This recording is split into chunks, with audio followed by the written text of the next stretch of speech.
Today's skill is pleural decompression.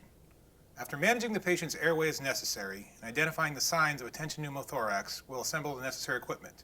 For this skill is a 14 to 16 gauge needle, iodine or alcohol solution, 4x4s, tape, a sharps container, and PPE, which for this skill is gloves and eye protection. After donning PPE, the first step is to identify the proper decompression site. The proper site is the second or third intercostal space on the midclavicular line. Identify the site and clean with the proper solution.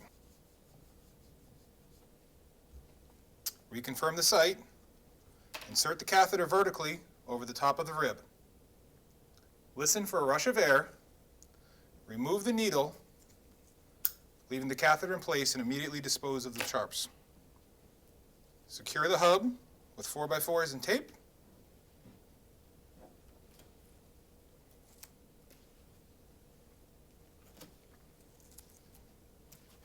Reassess the patient's ventilation, lung sounds, pulse, and blood pressure for improvement.